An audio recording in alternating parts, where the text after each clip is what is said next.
नमस्कार, हमारे खास कार्यक्रम में आपका स्वागत है। मैं हूं आपके साथ विजेंद्र। आज बात करेंगे टारगेट पर छत्तीसगढ़ की। 15 साल सूबे की सत्ता पर काबिज रही बीजेपी सत्ता में वापसी के लिए बेकरार है, जिसके चलते चुनावी साल में भारतीय जनता पार्टी के तमाम बड़े नेता लगातार छत्तीसगढ़ का दौरा कर रहे हैं। संगठन के अलावा केंद्रीय मंत्रियों के दौरे से प्रदेश में एक बार फिर सियासी घमासान तेज हो गया है। पहले रिपोर्ट देखिए, फिर चर्चा की शुरुआत करेंगे। इस चुनावी वर्ष में भारतीय जनता पार्टी के तमाम बड़े नेताओं का लगातार छत्तीसगढ़ दौरा हो रहा है। संगठन के अलावा केंद्रीय मंत्रियों के दौरे से प्रदेश में एक बार फिर सियासी घमासान तेज हो गया है। बीजेपी जहां पीएम मोदी के 9 साल पूरे होने पर उनके कार्यकाल की उपलब्धियों को लेकर जनता के बीच में जा रही है, वहीं कांग्रेस मोदी सरकार की खामियों को लेकर उन पर तंज कस रहे हैं। दरअसल छत्तीसगढ़ में केंद्रीय गृह मंत्री अमित शाह का दौरा प्रस्तावित है।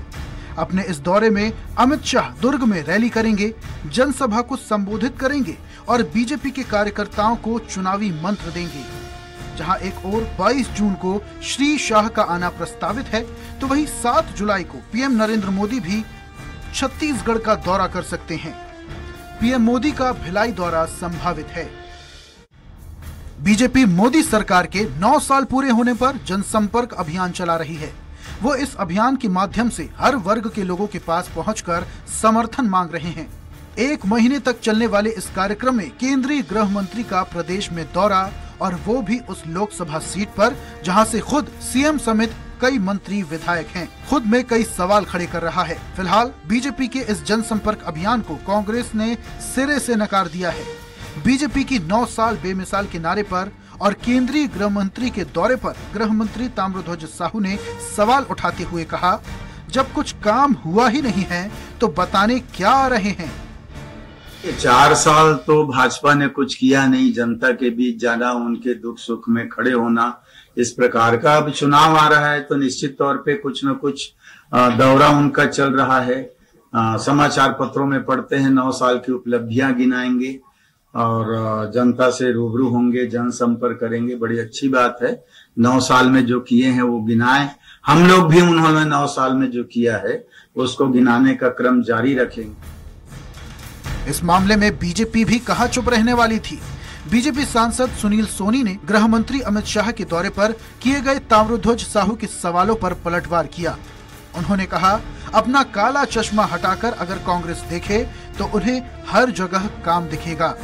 के काम को अगर देखेंगे, थोड़ा सा अपना चश्मा उतार दे और जो उनको बुराइयां देखने का जो एक स्वभाव है उसको बदल दे, तो उनको देश के अंदर में विकास दिखेगा। बहरहाल बीजेपी के केंद्रीय नेतृत्व और मंत्रियों के दौरे ने सियासी हलचल अब तेज कर दी है। सीएम भूपेश बघेल के गढ़ में केंद्रीय गृह मंत्री और प्रधानमंत्री के दौरे ने कौतूहल बढ़ा दी है। अब देखना दिलचस्प होगा कि छत्तीसगढ़ में बीजेपी के केंद्रीय नेतृत्व के बैक टू बैक दौरे का कितना असर पड़ता है। स्वराज एक्सप्रेस के लिए रायपुर से स्वाति रविकांत कौशिक की रिपोर्ट।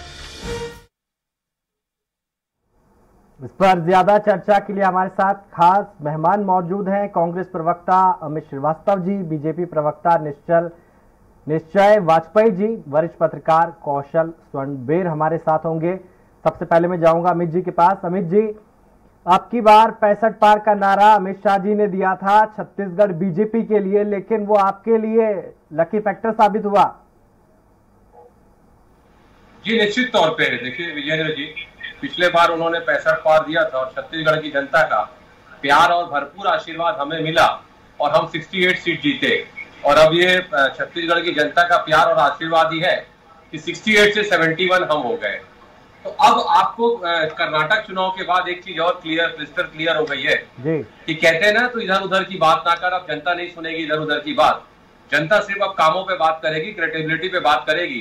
क्योंकि हम जब चुनाव जीते तो लगातार आप देखिए कि जिस प्रकार से जनता का साथ और आशीर्वाद हमें मिल रहा है और एक क्रेडिबिलिटी हमने डेवलप की है। 4.5 सालों में हम जनता के बीच में टेस्टेड और ट्रस्टेड दोनों हो चुके हैं विजेंद्र जी। और जब जनता कहती है भूपेश है तो भरोसा है, वो ऐसे नहीं कहती।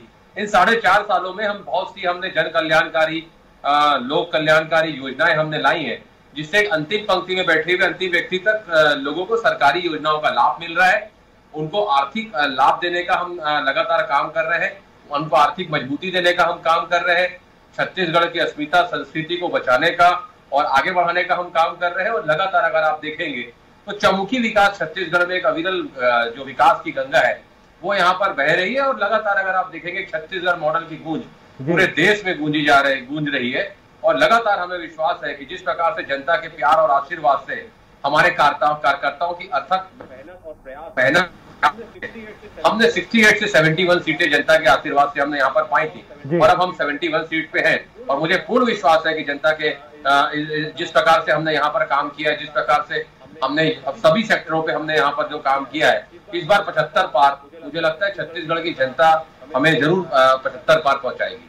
अमित भाई, बीजेपी कह रही है आपकी सरकार से कि कई सारे घोटाले हुए हैं, खासतौर पर चावल घोटाला जिसका जिक्र बीजेपी कर रही है। अभी सीजीपीएससी का मामला सामने आया है, गोठान का मामला है।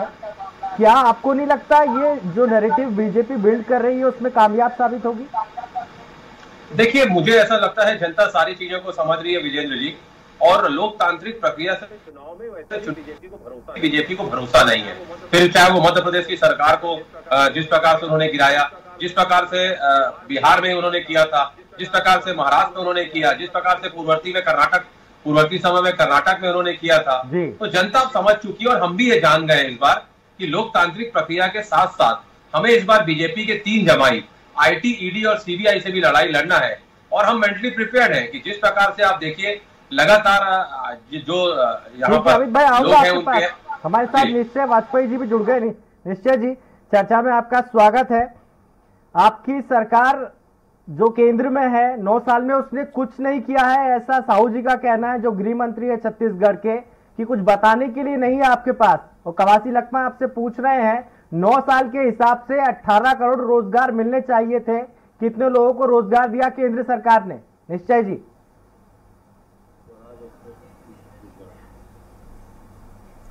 देखिए, वो मैं ताम्रध्वज जी को सुन रहा था, बोले 4 साल में कुछ नहीं किया, ऐसा बोल रहे थे वो। तो वो वस्तुतः वो अपनी सरकार की कहानी बोल रहे थे। वो पीडब्ल्यूडी मिनिस्टर हैं और पूरी सड़कें हैं वो गड्ढों में तब्दील हो गई छत्तीसगढ़ में। जो सरकारी बिल्डिंगें हैं उनकी हालत ऐसी कि मेंटेनेंस भी नहीं हो रही है। और मतलब पीडब्ल्यूडी का, हालांकि उनकी भी गलती नहीं है, वो बेचारे जो है ना वो खुद ही भुक्तभोगी हैं। मुख्यमंत्री जी उनको समर्थन नहीं कर रहे हैं और वो भुगत रहे हैं। तो वो गलती से वो अपनी सरकार, भाजपा की राज्य सरकार के बारे में बोल गए, कांग्रेस की राज्य सरकार के बारे में बोल गए वो। मैं इसमें ये कहना चाह रहा हूं कि इन 9 वर्षों में भारतवर्ष ने आमूल चूल परिवर्तन देखा है। और जो भाजपा की सोच है दीन देवता के लाभ के लिए, उनकी सहूलियत के लिए काम करना और भारत को परम वैभव पर वापस पुनर्स्थापित करने का जो ध्येय भाजपा लेकर के चल रही है, उसको, उस काम को आगे बढ़ाने का काम 9 साल में अभूतपूर्व हुआ है। हम ये देख रहे हैं कि करोड़ों की संख्या में ऐसे लोग जिनके घरों में शौचालय नहीं थे, उनके घरों में शौचालय बनाया गया। ऐसे लोग जिनकी पक्की छत की घर नहीं थे, कच्चे घरों में रहने को मजबूर थे, उनके पक्के छत के घर बनाए गए। इस कोई गरीब व्यक्ति को इलाज के बगैर उसको कष्ट न झेलना पड़े, इसलिए आयुष्मान योजना के तहत 5 लाख रुपए तक का इलाज कराने की सुविधा माननीय मोदी सरकार ने दी है। पर निश्चय जी, मेरा सवाल था कि 18 करोड़ जो रोजगार है वो कहां पर है? आज तक 3 वर्षों तक पूछ रहे हैं आपकी सरकार से 18 करोड़ रोजगार कहाँ है 9 साल के? हाँ, मैं आ रहा हूँ भैया जी। अरे सुनिए, तो 9 साल की हमारे 9 साल की उपलब्धियों पे चर्चा हो रही। कवासी लखमा जी का भी जवाब दिया जाएगा और बहुत सारे जवाब कवासी जी को भी देने, मुझे मेरी बात पूरी कर लेने दीजिए। मेरा कहना है कि जो कोरोना काल में हमारी माताओं बहनों को काम बंद था, उनको 500 रुपए देने का काम, जबकि सरकार के पास रेवेन्यू नहीं आ रहा था, और आज तक से 3 वर्षों से मुफ्त राशन देने का काम 80 करोड़ लोगों को किया जा रहा है। छोटे किसानों को 11 करोड़ से ज्यादा किसान परिवारों को हर वर्ष 6,000 रुपए की एक अतिरिक्त मदद की जाती है किसान सम्मान निधि के तौर पर। इतनी बड़ी बड़ी योजनाएं जो दीन देवता के लिए चलाई और विश्व के पटल में हमारी अर्थव्यवस्था 5वें पायदान पे पहुंच गई। तो यूं ही नहीं पहुंचती है भैया, उसमें आर्थिक गतिविधियां बढ़ती हैं, उसमें व्यापार बढ़ता है, तब कोई अर्थव्यवस्था 5वें नंबर पे पहुंचती है, और व्यापार बढ़ता है तो रोजगार भी बढ़ता है। मैं आपसे एक बात कहना चाह रहा हूं कि जिस तरीके से सड़कों का विस्तार, इंफ्रास्ट्रक्चर का विस्तार हुआ है, जिस तरीके से आत्मनिर्भर भारत, आज हम अपने आयुध अपने यहां बनाने में की दिशा में तेजी से आत्मनिर्भरता की ओर जा रहे हैं। ऊर्जा के क्षेत्र में आत्मनिर्भरता की ओर भारत बढ़ रहा है, और ये जितने भी, जैसे आपके मेडिकल कॉलेजेस की संख्या लगभग डबल हो गई, आपके आईआईटीज की संख्या 1.5 गुना हो गई, आपके आईएम्स की संख्या, तो मैं ये कहना चाह रहा हूं 9 वर्षों में, भैया 9 वर्ष। ठीक है निश्चय भाई, मेरा एक सवाल है काउंटर आपसे कि कितनी सीटें आप जीत रहे हैं, अब की बार कितने पार? क्योंकि जो 65 पार का जो नारा था वो तो कुर्सी बम निकला था पिछली बार।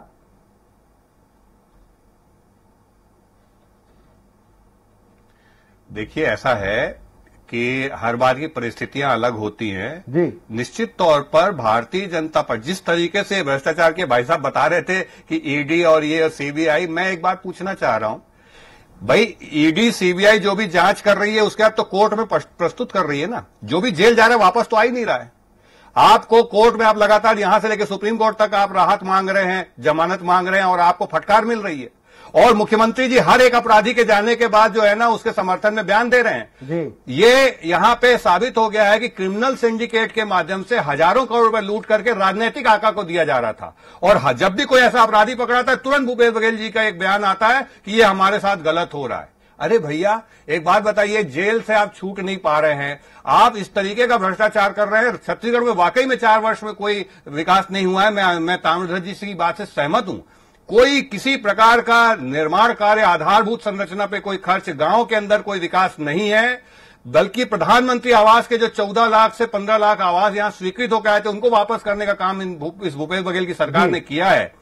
मेरा एक आपसे कहना है कि जिस तरीके की यहाँ पे व्यवस्था चल रही है और जिस तरीके की अपराध बढ़ रहे हैं, जिस तरीके का लॉ एंड ऑर्डर है, ऐसा हमने छत्तीसगढ़ में कभी देखा समझा नहीं था। ये सोच रहे हैं कि इनकी सरकार वापस आएगी, ये किस मुगालते में है। भारतीय जनता पार्टी बड़े बहुमत के उससे जीत के आ रही है, ये सुनिश्चित है, जनता ने मन बना लिया है। ये थोड़े दिन मुगालता पाल लें, सच्चाई खुल के सामने आ जाएगी। जी आऊंगा आपके पास। ठीक है अमित भाई, आप लोग क्रिमिनल सिंडिकेट चला रहे हैं, बीजेपी का आरोप है, बीजेपी कहते आ रही है कि कांग्रेस पार्टी के लिए, कांग्रेस आला कमान के लिए एटीएम की तरह है छत्तीसगढ़। देखिए विजय भाई, आपको मैं बताऊं, आपने उनसे प्रश्न किया था 9 साल में 18 करोड़ रोजगार, जिसका भाजपा के सम्मानित प्रवक्ता जवाब नहीं दे पाए। 15 लाख की तो मैंने बात ही नहीं की, नहीं तो वो भी जवाब नहीं दे पाते। और जिस प्रकार से 9 साल की उपलब्धि ये बता रहे थे, तो 9 साल की उपलब्धि है 3 काले कानून जो लाए थे, इनकी 9 साल की उपलब्धि है नोटबंदी, जिससे जनता कितनी परेशान हुई है हम सब जानते हैं। इनकी 9 साल की उपलब्धि है अपने कॉर्पोरेट मित्रों को फायदा पहुंचाना। इनके 9 साल की उपलब्धि है, कहते हैं ना कि बेचत बेचत मैं चला उपक्रम बचा ना कोए।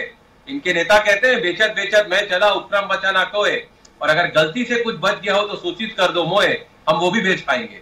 तो ये तो स्थिति है इस देश की। और रही बात भाजपा के बहुत ही सम्मानित प्रवक्ता, मैं पहले इनको एक ही चीज कहना चाहता हूं कि आपने जो भी आपने योजनाएं लाई, आर्थिक मामले में तो आप पूरी तरीके से, आप लोगों को मुझे लगता है कि आर्थिक ज्ञान ही नहीं है। जिस प्रकार से महंगाई बढ़ी, आप उस पर चर्चा नहीं करते, इधर उधर की आप बात करते हैं, लोगों को भटकाने का प्रयास करते हैं। मैंने फिर कहा साहब, कर्नाटक चुनाव ने एक दशा और दिशा दी है कि आप ज्वलंत मुद्दों पे बात करिए। लोगों की घटती हुई महंगाई, लोगों की घटती हुई कमाई और बढ़ती हुई महंगाई पे आप चर्चा करिए। भाजपा का प्रवक्ता उस पर चर्चा करना चाहते ही नहीं, वो इधर उधर की बात करेंगे। अब मैं आपके माध्यम से एक ही चीज कहना चाहता हूं, आप जनता के हित की बात करिए, जनता के विषय में बात करिए। जनता को जो पीड़ा आपने दी है, जनता ने जो जनता को आपने पीड़ा दी है, उसका समाधान देने का प्रयास करिए। आपने कहा था 2 करोड़ लोगों को रोजगार देंगे हर साल, 9 साल में आपको 18 करोड़ लोगों को रोजगार देना था। 12 करोड़ लोगों से ज्यादा का आपने रोजगार खा लिया, और अब आप उस पर कुछ कहना नहीं चाहते। सिर्फ आप चुनाव तक कहते हैं, ये वादे करते हैं, चुनाव के बाद कह देते हैं वो तो जुमलाबाजी थी। तो अब नहीं चलेगा। इसे जनता कहती है विजेंद्र भाई कि झूठ, फरेब और धोखा, यही तो है बीजेपी सरकार का लेखा जोखा। और जनता कहती है कैसे करे भरोसा, तेरे तो स्वभाव में ही है धोखा, झूठ, फरेब और धोखा, यही तो है तेरा लेखा जोखा। तो अब ये तो इनका चाल चरित्र और चेहरा जनता समझ चुकी है। ठीक है जी, चर्चा में शामिल करना चाहूंगा वरिष्ठ पत्रकार कौशल जी को। कौशल जी, छत्तीसगढ़ के दौरे पर आ रहे हैं अमित शाह, खासा लगाव है उनको छत्तीसगढ़ से। आपको क्या लगता है कि क्या कुछ हासिल होगा बीजेपी को इन दौरों से? देखिए, निश्चित तौर पे छत्तीसगढ़ विधानसभा का चुनाव लगभग पूरी तरह से दोनों ही दल चुनावी मोड पर आ गए हैं जी। और जिस तरह से भारतीय जनता पार्टी ने पिछले आगे आने वाले 30 दिनों के लिए 11 लोकसभाओं का जो कार्यक्रम तय किया है, तो निश्चित तौर पे बड़े नेताओं का आना यहाँ पर लगभग तय है। और जिस तरह आपका कहना है कि अमित शाह जी और नरेंद्र मोदी के भी आने की संभावना, तो निश्चित तौर पे चुनावी राज्य है तो उनका आना लगभग तय है। क्योंकि इसके पहले भी जहां जहां पे भी चुनाव होते हैं, वहां पे जब चुनाव का आगाज होता है तो जो दोनों बड़े चेहरे हैं, चाहे अमित शाह हो चाहे नरेंद्र मोदी हो, निश्चित तौर पे वे अपना दौरा करते हैं।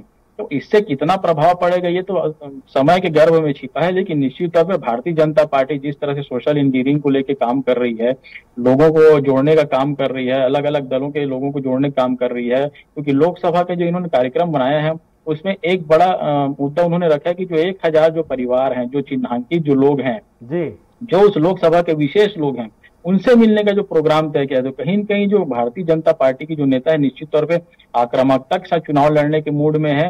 बहरहाल जो दल, दोनों ही दल के जो नेता हैं वो इस तरह लगे हैं, क्योंकि बस्तर में कांग्रेस ने हाल ही में संभागीय सम्मेलन कर लिया है, अब उनका बिलासपुर में होने वाला है। अमित शाह जी के दुर्ग में आने के चलते दुर्ग में कांग्रेस के इसके बाद सम्मेलन होगा। तो कहीं न कहीं जो राजनीतिक दल के जो लोग हैं, जहां जहां पर पार्टियां कमजोर हैं, जहां जहां पर उनके जो विधायक है वहां पर कमजोर हैं, जहां पर उनको चेहरे बदलने की आवश्यकता है, वहां पर अपने बड़े नेताओं का दौरा कर रहे हैं और चुनावी मोड में पूरी तरह झोंक चुके हैं। और जैसे कि भारतीय जनता पार्टी के जो पूर्व में जितने भी नेता हैं, उन्होंने स्पष्ट तौर पर कहा है कि छत्तीसगढ़ में जो चुनाव होगा नरेंद्र मोदी के चेहरे पर चुनाव होगा। जी जी, निश्चय जी, आपने कहा कि भारत 11वें पायदान से 5वें पायदान पर आ गया है, 5वीं सबसे बड़ी अर्थव्यवस्था है। सर अच्छी बात है, देश तरक्की कर रहा है, लेकिन महंगाई भी है सर। आप सस्ता क्रूड ऑयल खरीद कर महंगे दाम पर देश की जनता को बेच रहे हैं, मुनाफा कमा रहे हैं, वो भी तो गलत है ना?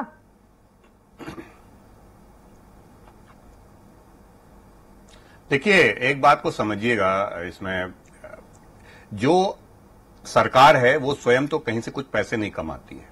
अगर आप ये सोचिए कि विश्व की सबसे बड़ी जनसंख्या को मुफ्त में कोरोना का टीका लगा और 80 करोड़ परिवारों को, अगर पिछले इतने समय से 80 करोड़ लोगों को इतने पिछले समय से 3 साल से मुफ्त में राशन दिया जा रहा है, इस बीच में जब पूरा व्यापार बंद था उस समय में हम अपनी माताओं बहनों को, गरीब परिवार की माताओं बहनों को 500 रुपए महीना अगर उनको मिलता रहा है, तो आप ये सोचिए कि पैसा तो जनता से ही आ रहा है, इसमें कोई दो मत नहीं, लेकिन जनता के लिए जा रहा है, जनता के लिए जा रहा है। और ये पहली बार हुआ है कि कितने भी बड़ा आपदा देश में आ जाए, लोगों को एक विश्वास जगा है कि नरेंद्र मोदी जी के नेतृत्व में हम हर आपदा का सामना कर सकते हैं। मैं आपसे यह कहना चाहता हूं, ये कर्नाटक की बात कह रहे थे, आज ही कर्नाटक के बयान का एक मंत्री का एक बयान छपा है अखबार में कि हम गौवध पे जो प्रतिबंध लगा हुआ है उसको हम खोलेंगे और हम उस एक्ट पे सुधार करेंगे। गाय क्यों नहीं कट सकती, ये कांग्रेस का मंत्री पूछ रहा है। ये कांग्रेस का मंत्री जो अभी राम भगवान के यहां पे सब पूजा करते हैं, उसने आज उसका बयान छपा है। आप इस पे जवाब देंगे? ये लोग जो है जब चुनाव जीतते हैं उस समय 100 प्रकार की झूठ बातें बोलते हैं, चुनाव जीतने के बाद केवल भ्रष्टाचार करते हैं। और हिंदू धर्म के ऊपर जिस तरीके से छत्तीसगढ़ में, नहीं मैं आपसे बताना चाह रहा हूं, इनको पूछना चाहिए कि किसी जिम्मेदार मंत्री ने अगर ये बयान दिया कि वो गौवध पे जो प्रतिबंध है उसको खारिज करेंगे, गौ माता की हत्या करवाएंगे, कर्नाटक में कटवाएंगे, उनको बोल रहे हैं। ये जवाब मांगिए इनसे आप। ठीक है, अमित भाई जवाब दीजिए इस पे। अमित भाई, सबसे पहले तो मैं आपको बता दूं, इन्होंने कहा कि इनके कर्नाटक में मंत्री ने कहा है और वो जिम्मेदार पद पे बैठे हैं, उनको हटाना चाहिए। मैं आपको बता दूं, केंद्र सरकार में 5-5, 6-6 मंत्रियों का स्टेटमेंट आया है कि हम आम खाते हैं और हम खाएंगे। आज तक वो केंद्र में मंत्री बन के बैठे हैं। मतलब ये आपका दोहरा चरित्र है। आप हमारे लिए कुछ बोलेंगे और आपके 5-5, 6-6 मंत्री आप समर्थन कर रहे हैं क्या गौ हत्या पे जो रोक रहे हैं? अमित भाई कांग्रेस के एक वरिष्ठ मंत्री ने बोला गौ हत्या पे जो रोक है उसको हटाया जाएगा। आप समर्थन कर रहे हैं क्या? सीधा बोलिए, क्योंकि अभी आपने राम जी का यहाँ पे राम जी का गुणगान कर रहे हैं। आप सुना था विजेंद्र जी, नहीं पहले इसका जवाब दीजिए, आप उसका समर्थन करते हैं क्या? आप स्पष्ट बोलिए ना, आप समर्थन करते हैं कि नहीं करते हैं? और इनको गौ हत्या पे अगर जो रोक लगी है उसको हटाना था तो ये चुनाव के पहले बोल देना चाहिए था इनको। मानने वाले लोग हैं, हम गौ माता की पूजा करते हैं। हाँ, तो आपको हम आपके जैसे इधर उधर घुमाने की बात क्या है? चुनाव जीतने तक वो आपको, आप लोगों को है, हमारे पास नहीं है। हम हमारे जो दिल में है वो मुंह पे है। आप लोगों के जैसे नहीं है कि चुनाव जीतने के बाद हम कह देते हैं जुमलेबाजी है, बिल्कुल भी नहीं साहब। चुनाव की तरह लड़ा जाएगा। ठीक है, और ठीक है, मुद्दा मुद्दे है पे आते हैं, 9 साल की उपलब्धियों पे आते हैं, मुद्दे पर आते हैं। वाजपेयी जी आपने कहा कि जनता पैसा तो जनता से ही आएगा। वाजपेयी जी आपने कहा पैसा तो जनता से ही आएगा, लेकिन सारे विकास की कीमत क्या मिडिल क्लास ही चुकाएगा? जी, इसका भी मैं जवाब देना चाहता हूं प्लीज। नहीं, ये किसी भी बोझ किसी भी एक वर्ग विशेष पर नहीं है। और ये देश, मैं आपको एक बात बता दूं, हिंदुस्तान की आत्मनिर्भरता के लिए और अर्थव्यवस्था के लिए जो सबसे बड़ी चुनौती है वो ऊर्जा है, जो हमको पेट्रोलियम खरीद के लाना होता है। ये हमेशा से एक समस्या रही है और ये बहुत बड़ा हिस्सा है। आपको मैं बता दूं, सौर ऊर्जा को लेकर के और अन्य ऊर्जाओं को लेकर के जिस तरीके से मोदी सरकार ने काम किया है, जो लक्ष्य निर्धारित थे उससे 20-20 गुना ज्यादा का लक्ष्य लेकर के काम शुरू हुआ है। और हम ऑलरेडी, यानी जहां 20 लाख मेगावाट की बात थी, वहां से हम उसको 60-62 लाख मेगावाट तक ला चुके हैं। आप थोड़ा सा ये इन चीजों में इंफ्रास्ट्रक्चर के निर्माण में समय लगता है, लेकिन दिशा जो है वो स्पष्ट है। और आने वाले समय में भारत जो है ऊर्जा में आत्मनिर्भर होगा, अपने जो आयुध होते हैं, जो हथियार होते हैं, उसमें आत्मनिर्भर होगा। अनाज में हम आत्मनिर्भर हैं। अमित भाई वो कह रहे हैं कि देश की प्रगति के लिए ये सब करना पड़ता है, लेकिन पेट्रोलियम प्रोडक्ट तक तो ठीक है, दही पर जीएसटी, पनीर पर जीएसटी, ये तो सर आप इसको तो दूर रख सकते हैं ना अमित भाई। देखिए, अभी इन्होंने क्या कहा कि पनीर पे कोई जीएसटी। अरे भैया एक मिनट, सुनिए 40 लाख रुपए तक कोई जीएसटी नहीं है। 40 लाख रुपए तक कोई जीएसटी नहीं है भैया। हमारे यहाँ जो हमारे डेयरी वाले भाई लोग हैं जो दूध के प्रोडक्ट बनाते हैं, 40 लाख रुपए तक कहाँ है जीएसटी उस पे? और जो बड़े व्यापारी हैं जो 40 लाख से ज्यादा का पनीर बेच रहे होंगे या दही बेच रहे होंगे, उनकी बात करिए। अरे पैकेज ऐसा क्यों करते हैं? हमारे यहाँ तो ग्वाले जो है वही दूध बेच रहे हैं ना भैया। सुन लीजिए जी, लेकिन 40 लाख के ऊपर है ना भाई, 40 लाख के ऊपर है, 40 लाख के ऊपर है, ये बता रहा हूँ मैं। अमित भाई जवाब दीजिए। जी देखिए, जो बड़े व्यापारी उन पे है, मैंने कहा ना, आज कैंसर की दवाई पे भी ये जीएसटी लगा के रखे, पिन से लेके हवाई जहाज तक जीएसटी लगा के इन्होंने रखा है। और अभी ये कह रहे थे कि सरकार का पैसा जो लगता है, हमने कोरोना काल में टीका लगाया, तो घर जाके देख लीजिएगा, यहाँ पर एक डोज का टीका लगा हुआ है। कई हमारी सरकार ने, पूर्ववर्ती सरकारों ने लगाया, लेकिन ऐसा व्याख्यान नहीं किया कि हम ये करते वो करते। सरकार की जिम्मेदारी और जवाबदारी है, आप उसका बखान मत लीजिए और माइलेज मत लीजिए। पहली बार नहीं कर रहे, चाहे पोलियो अभियान हो, सारे चीजों का खर्चा सरकार उठाती थी। आपने तो पहले स्वतः कहा दिया था आधा पैसा जनता दे, आधा हम देंगे।